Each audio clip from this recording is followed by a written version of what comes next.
level of, I didn't know about it. And it really gives people a platform to talk about the things that they were able to do for their states, for their communities, especially during this disaster, which is ongoing.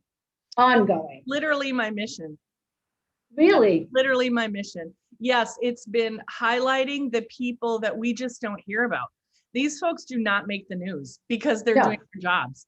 It's kind of like what you did. It's kind of like even the entire federal government went to telework in about a week, and nobody heard anything about it. There's so many untold stories that's why we developed the awards, and they've evolved over time. So one of the ones that I'm proudest of is called the Citizen of Mission. Yes. And it's literally a person who just cares about the country. So they spend their free time trying to protect it. And, you just don't run across people like that often. Well, and I think that for you to put that out during this period of time where people did sacrifice so much, and to receive something like this at the end of what we've been doing, really helped you.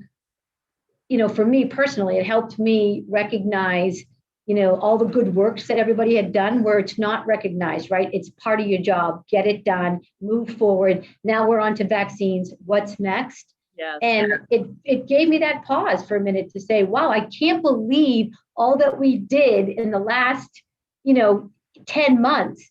And then realizing where we started into where we are now. And now, I'm at the end of the sort of, let's just say, of this crisis, in that now I'm vaccinating all public safety, right? So I started a year ago where I was testing them all, and now I have the opportunity to vaccinate them all. And that's full circle, because as soon as that happens, we're trying to, obviously, move past this crisis into the mode of, let's just say mitigation. But, I think if we can get our public safety and then into the critical essential employees, then to we're doing nurses, now we're going to be doing, the general public, we will have some sense of normalcy come summer, early fall. And then, I know that every state's different, but Massachusetts has really been on a phased program. And for us, it's been, obviously the 75 and above, the most vulnerable population up front, ready to go with public safety. As we go through that population, we're rolling in more, populations, whether it's 65 and above, whether it's grocery workers. Now we're doing, we're actually right now into the teachers, and then it goes down to the Department of Transportation, general public.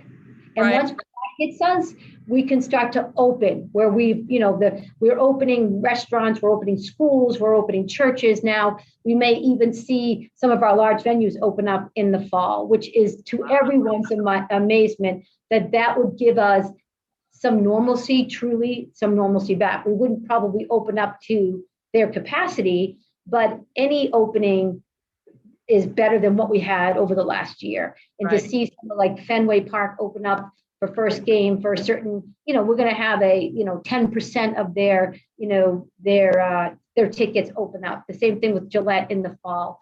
That is really something to see it from a high level, right? Here we are in the middle of it, and then potentially looking into the fall with some of our large venues opening. In Massachusetts, they were all closed last year. So it was tough. Absolutely. It was tough for everybody, right? For everybody, because every state's at a different level of vaccines right now. Well, let's get you started. I want to get you recorded, and I want this all on tape. So I want to appreciate this little intro, because I'm glad that you kind of recognized what we're trying to do with this. And generally, you'll hear me explain that the awards are usually in person and we get to feed you and all kinds of fun stuff. But this year, I think this has turned out really good, and we'll just keep doing this, because everyone should know you and the work you've done. So I think, thank you. Women's History Month, so I can't ask for anymore. This is the best. So, thank you. All right, we'll take a deep breath, and if you're ready, I will start the actual interview.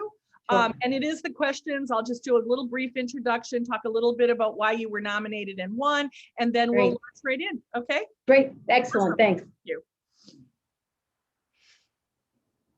Welcome, everyone, to another installment of Homeland Security Today's Profiles in Excellence. We're so happy that you've joined us again to meet the leaders of the nation in Homeland Security.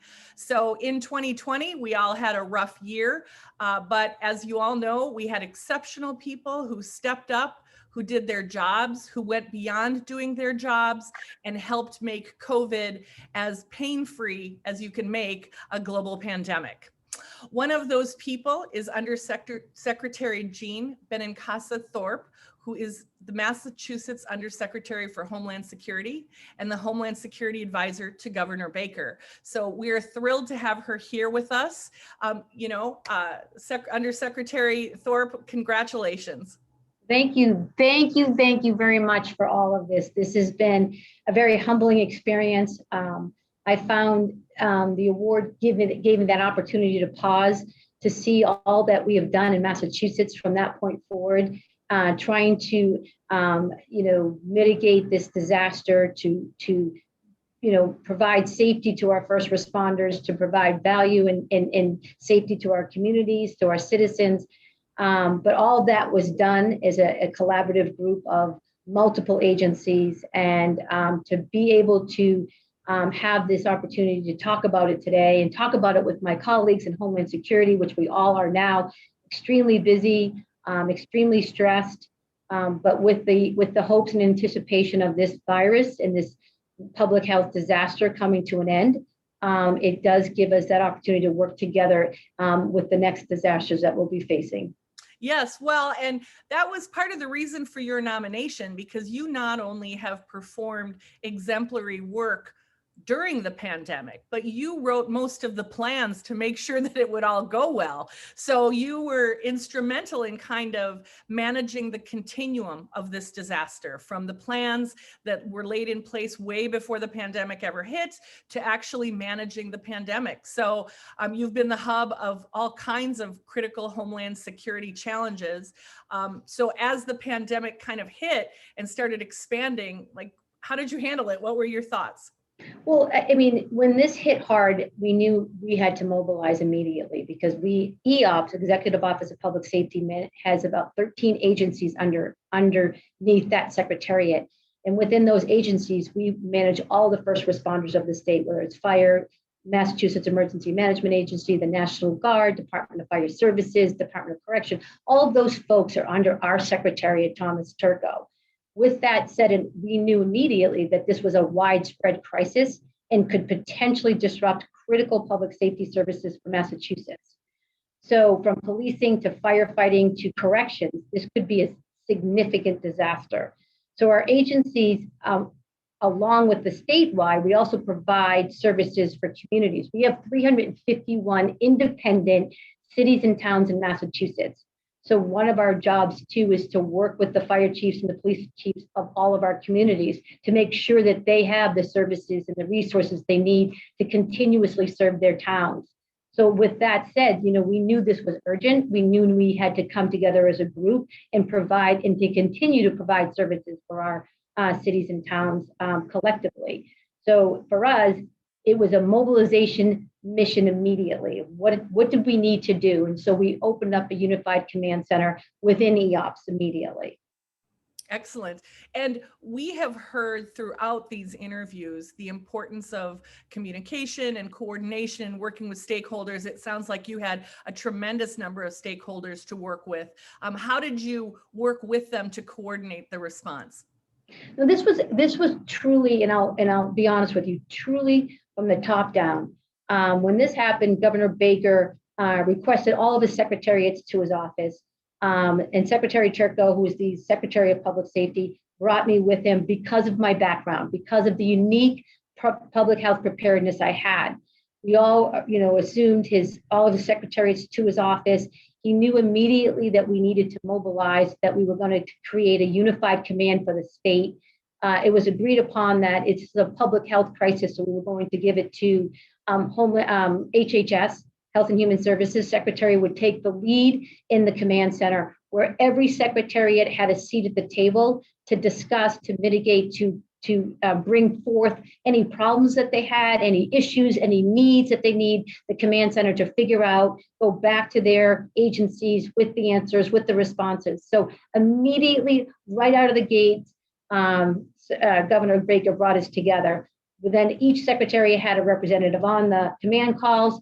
We had 2 or 3 calls a day for 5 or 6 months, where we came together, we discussed the morning briefing, what we needed, we brought it back to our secretariats, discussed it with all of our agencies, came up with some questions, resources, and then went back to the command call with those responses. So communications, without a doubt, helped us move forward, be successful, understand where our gaps were all the way throughout this whole process. Is that if we weren't able to communicate with each other, and we weren't able to understand the needs of each secretariat, each agency, each town, we wouldn't have been able to be pooling our resources and sending out the resources to those areas of the state.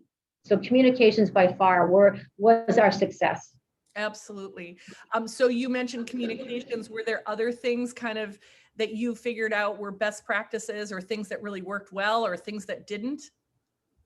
I think the collaboration with the agencies, that hadn't worked together side by side for a long time within Governor Baker's secretariats, was one of the things that when we were on the command calls and we thought about each other's needs, and we were able to cross-intersect with each other and understand we have resources that could deploy over to your agencies and your needs. So those things hadn't happened before. I mean, I think they all met regularly, but we've never had to face a disaster that hit every single secretariat before. We've had disasters throughout Massachusetts that were snowstorms and tornadoes and flooding, but something that always hit our critical infrastructure, never hit our personnel, our staff, our citizens. This hit everybody.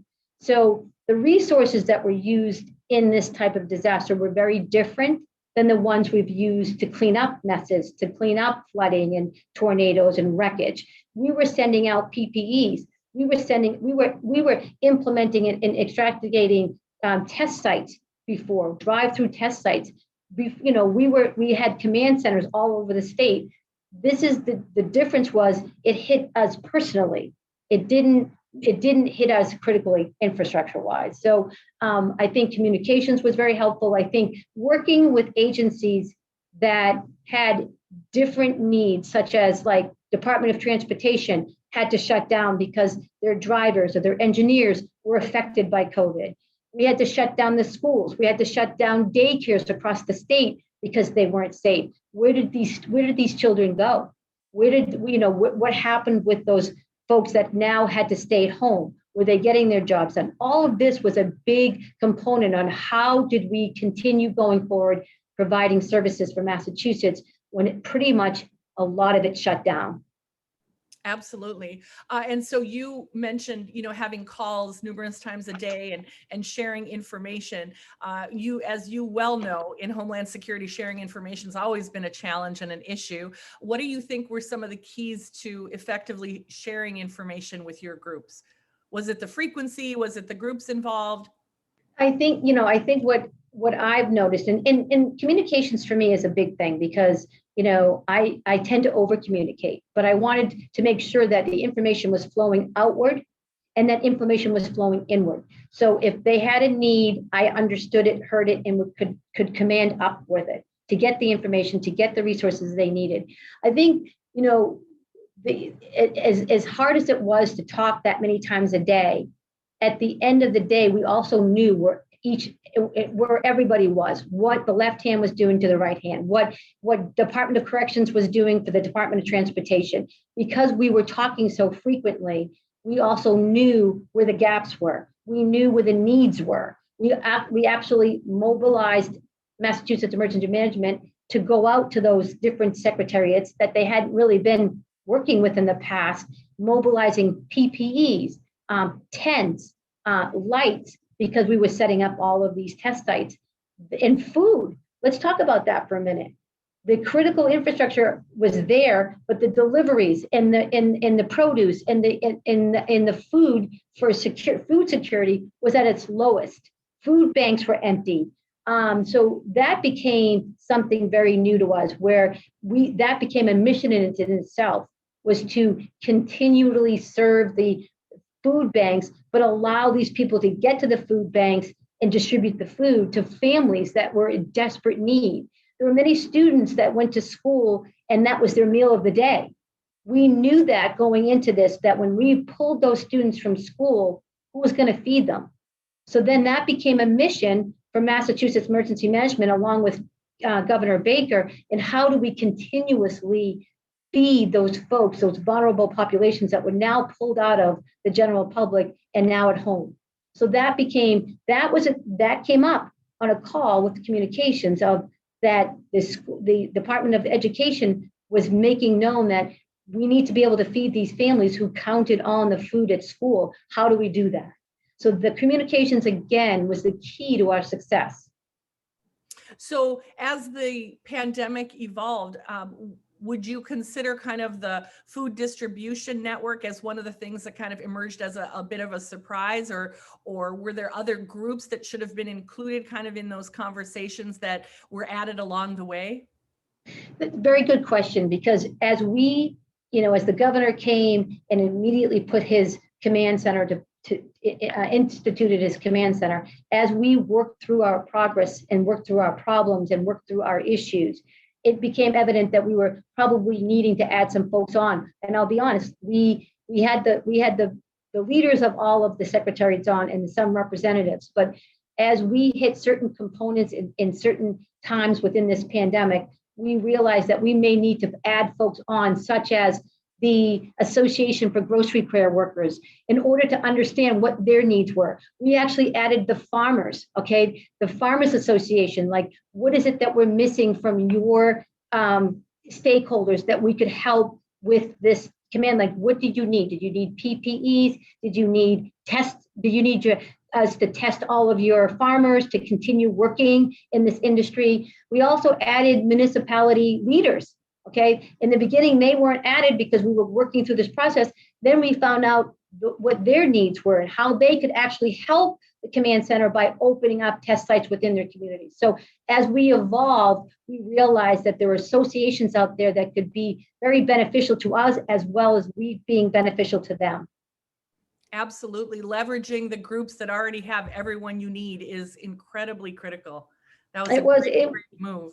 It was for us because those, again, when I talked to you earlier, we have our stakeholders in play. Massachusetts is always working through, whether it's a disaster like the 4th of July, the tall ships. We also have the marathon every year. Okay, it always brought the first responders and critical infrastructure groups together to train and then to deploy and then for the on-site staffing of it. So we all worked well together. But the other areas of our state that didn't normally come into our existing staffing and our existing exercises, that became a critical component for it, right? Who's feeding the critical population? How is the grocery worker staying on staff? There were a few times where, a few of our stores, the chains, like I think it was Market Basket, closed stores because they had a COVID outbreak. Well, that in itself stopped food from being transferred to homes. We had to think things like that. What's going to happen next? What should we think about in the future before it gets to that critical point of us having that failure? How can we solve that? How can we mitigate it before it happens? Absolutely. So I will start this one with kind of the bad news, like what was your worst moment, but we want to end with what was your proudest moment? Well, I think, for us, the autumn surge became a big problem, became a scary moment for all of us. We saw it coming, okay? We heard about it through all the federal partners that we have, that there was going to be an autumn surge. But, coming off of a less than constrained closure of our communities, our parks, our restaurants, I think people got relaxed a little bit. Governor Baker was instrumental in his messaging every single day on to be careful, for the masks, to be tested. But as this became a real, scenario for us, where those numbers climbed higher than we had anticipated, we knew that we had to remobilize everything that we did in the spring into the fall. But now you're doing it on a wary group of people. Now you're doing it on folks that haven't had time off. So for them, starting all over again was troublesome in some ways because people were fatigued. But again, we also had to pivot with some of our requests into our stakeholders because all of the things that we did set up previously were, sort of remobilized to other areas of the state, like the testing tents that we had set up. We now had given them off to the Department of Transportation to use for their folks. We also gave them to the farmers to have a testing site for themselves. Now we needed to figure out how do we remobilize what we did in the spring into the fall at the same capacity. So we had to reach out to private sectors. We had to reach over to the borders to find out, to see if they had any excess tents, excess lights, testing sites. So that's what we did. And we tapped into our large venues. Our large venues came across with everything that we needed between cones and barriers and lights and lighting boards to help us to remobilize those test sites. So we did that in the fall to make sure that our public safeties were safe as they continued to do their job.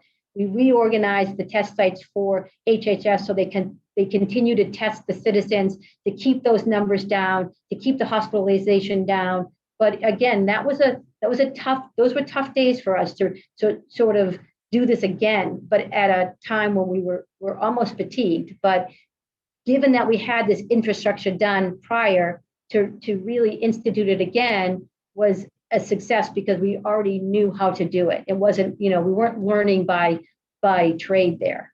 But the proudest moment, I have to say, is what we're going in right now is now we've taken everything that we've done with the testing and now we've turned it into vaccinating. And that's the proudest moment, to make sure to know that all those public safety that have been continuously hitting their communities with, their missions, never taking time off, never staying at home, are now safe to be vaccinated and then continue their mission. So that's sort of, as a public safety secretariat here in Massachusetts and Homeland Security being my mission, it's great to see the folks that have done 24/7, able to be vaccinated, and now continue onward in a safe capacity and not see those numbers go up. That is huge.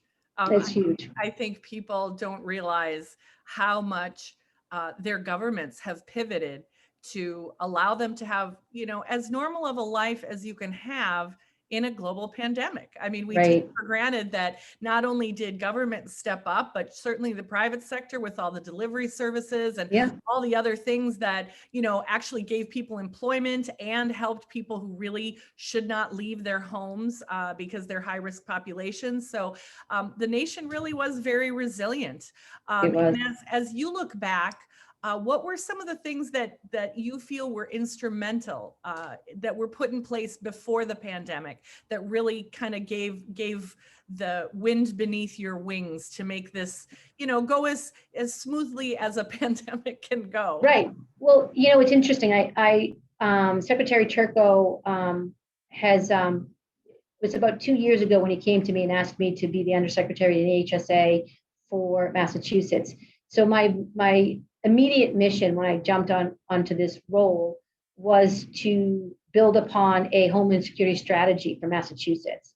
And in order to do that, I had to bring in all the stakeholders to write the plan. And I also extended that out to the federal partners such as the Coast Guard, FBI, Secret Service, to help write this plan. Because of my public health background, I invited public health to the table to help write this plan, to include pandemics, because again, that was my training from before. And I felt that was a missing component in a Homeland Security strategy plan is a pandemic. So they came to the table. So for 18 months, we met regularly and wrote this plan with all of our stakeholders. And then we decided how we were going to measure this. So we came up with goals and objectives. And with that, all these stakeholders came together with scenarios of what could be, what are the potentials, and then how would we deal with those? So we were sort of training along the way, but not knowing that this pandemic was coming our way. So the stakeholders in public safety, Homeland Security had already been meeting. So that plan that I thought was going to be really something special for Massachusetts to really go to Homeland Security, to go to FEMA, to ask and request some funding for programs we were going to implement, turned around to be the best plan because it brought us all together prior to this event. So we knew a lot about each other. We knew what our capabilities were before this even started. So I think that coupled with, running state events like I said, marathon, 4th of July, really helped solidify the relationships and understanding roles and responsibilities during disasters. And that's really, truly, when we sat at the table when this happened, we had already been sitting and working on this plan for 18 months. It was just now it came to, all right, this is real, and this is public health disaster. Public health was involved. But again, at the time, when we talked about some of the stakeholders that weren't on before, we hadn't envisioned how drastic and how long of a disaster this was going to be. So for us, we had the capabilities of moving forward, but we, like you said, we pivoted many times. We hadn't run a testing site before. We didn't know what that included, but we did know how to distribute water when we had breakdowns in our towns that had floods, right? So we knew how to do that. So we transferred the skills from whether it's water, food, or clothing, it became test sites. So we were basically testing people, which is what happened when we started doing the vaccines. How do we do this? Well, we're substituting the testing for the vaccines. So we really were able to capitalize on what we've done in the past to really make it efficient for our future. Excellent. You did a tremendous job. And for all of those people who kind of hate those strategic planning meetings, they do. Yeah, I mean, I have to admit, I'm one of those people when you're arguing about if you're going to use a the or an and you're like, oh my gosh, goal number 2, come on, let's do this. So it really proves that planning is worth it, and that, just actually the camaraderie of developing the plan. And it's tremendous that you included the pandemic, because plenty of people were warning. I mean, SARS, there were other things that were starting to bubble up. So that was incredibly important to include public health. And, it seems very obvious to me and you, but it took having you there to make that part of it. It's interesting. I think we capitalized on everybody's strength, and, my strength was the public health preparedness, along with Homeland. But nobody knew it when I got the job that this was going to happen. So, it really worked to our advantages of, I knew how to set up vaccine sites. I knew how to, set up communications plans for these, for a pandemic plan. However, as we hit all of our other leaders, each leader came to the table with a different skill set, and that we really needed to capitalize on every one of their skill sets to make this go forward. Because again, nobody really set up, how do you set up a critical infrastructure test site to test public safety throughout the state of Massachusetts and keep the testers safe? Because at the moment, right, everybody was afraid of it being, transferred. The epidemic was real. So not having all that hazmat in play, not having the right equipment in play, we could have been the surge center for Massachusetts if we didn't run our test sites correctly. And so we were getting feedback from CDC, from HHS, from Department of Fire Services, hazmat teams. Everybody had to have a seat at the table for those, because any given day, if we didn't do what we were supposed to do, if it wasn't in the plan and we didn't execute it the correct way or the efficient way, we could have had a surge on our hands. We could have been the epi-surge for Massachusetts. As we're going to test our public safety officials, we're causing some of the pandemic happening, right? The transferring of the virus. So it was critical that we worked through these plans and made sure that what we did was vetted through CDC, HHS, the Gov's office, and public safety, because we certainly wanted to keep the virus at bay and continuously keep our public safety safe. So that became critical. Absolutely. And so I'm very excited to have you win this award, and it's Thank great you. to talk to you during Women's History Month, because you are certainly a woman making history, and it's great to have you and being able to just kind of meet you on Zoom, which is the best we can do these days. I know. But I'd love to just kind of end this on Yep. what your words of advice for other state, local, or federal officials are, because you are a profile in excellence, and you have done a tremendous job for the citizens of Massachusetts. And frankly, as we talk about how the nation handled this, your work there will be held as an example of how we need to move forward. So what is your advice for other state, local, or feds? Thank you for this platform, and I make myself available for all those folks. You have my email, provide that for them. My cell phone, I'm happy to help. Again, I'm one sort of spoke in this wheel of mitigation and preparedness here. But what I found in the best in Massachusetts is that the collaboration between the agencies, that everybody at the table had a voice, that communications went out and in. I think becoming an active listener was very important, because I didn't know their needs. In order to hear them, I needed to know that, all of us at the table were working together for the mission, which the one mission was to make sure that we keep our state safe. The critical essential workers like public safety, grocery workers, farmers, teachers, medical workers, very, very important to continue our community active. But I think, looking back, those command calls were crucial in getting the information out and getting information in, solving the problems, addressing the issues, responding to the needs. That was the biggest part of our success, because we didn't do it as one agency. Okay, we couldn't. There was not one point of failure here or one point of success. None of the things that Massachusetts did was on its own. We collaborated with multiple agencies. We also worked with our private sectors. The large venues in Massachusetts came together as a group and offered their sites, offered their resources, offered their staff to help us eradicate a statewide testing site. And now, as you see on the news, they're doing our mass vaccine sites. So it is critical all of us in public sector rely and work with our private sector, because again, it takes an entire state. It takes private-public partnership to make and mitigate and work through the disasters that we're going to be facing now and in the future. So I think for me, the communications and the partnerships are critical for any kind of success if you're going to mitigate disasters. Excellent. Well, and it's wonderful to hear that everyone in Massachusetts came together. I think we've seen examples of that all across the country, the public sector, the private sector, citizens who care about their fellow citizens and wearing their masks and taking care of one another. And so at a time when we've been kind of torn apart, we also came together in many ways. So that is heartening to see. And certainly your leadership has added tremendously to that. So it is just an honor to meet you. I congratulate you again. And I'm so thrilled that the folks who nominated you brought you to our attention. Thank you for this great award. Thank you.